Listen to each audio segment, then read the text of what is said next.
தமிழ்நாட்டினுடைய அரசியல் வரலாற்றில் மிக முக்கியமான ஒரு நாள். ஏன் ஒரு வரலாற்று சிறப்புமிக்க ஒரு புரட்சிகரமான நாளாக கூட இந்த நாளை நம்ம கருதலாம். ஏன்னா தமிழ்நாட்டினுடைய அரசியல் வரலாற்றிலே, சட்டமன்ற வரலாற்றிலே இதுவரை தமிழ்நாட்டினுடைய சட்டமன்றத்தில் ஒரு 7 பட்டியல் சமூகத்தை சார்ந்தவர்கள் அமைச்சர்களாக பொறுப்பேற்ற ஒரு நிகழ்வு என்பது இதுவரைக்கும் கிடையாது. திராவிட மண், பெரியார் மண், திராவிட மாடல், என்னென்னவோ பேர் சொல்லிலாம் பார்த்துட்டோம், சமூக நீதி எல்லாம் சொல்லி பார்த்துட்டோம்.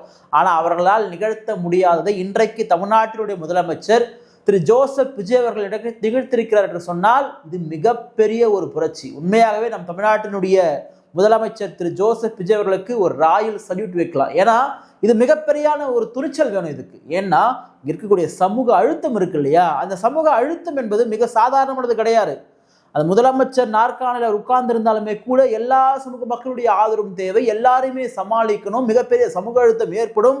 ஆனால் இதையெல்லாம் பொருட்படுத்தாமல் உண்மையான சமூக நீதி என்றால் எது, எந்த சமுதாயத்திற்கு எவ்வளவு பிரதிநிதித்துவம், கல்வி, வேலை வாய்ப்பு, இன்க்ளூடிங் சட்டமன்றத்தில் அமைச்சர், அப்போ இது எல்லாவற்றையும் எதிர்ப்ப நம்ம சரியா கொடுக்குறோமோ அதுதானே உண்மையான சமூக நீதி, அதுதானே உண்மையான ஜனநாயகம். அப்போ நம்ம இத்தனை வருஷமா பெரியார் மண், திராவிட மாடல், அது இதுன்னு சொல்லிட்டு பேசிட்டு அது எல்லாமே அன்னைக்கு பண்ணாத சாதனையை இன்றைக்கு திரு விஜய் அவர்கள் நிகழ்த்திருக்கிறார் இல்லையா.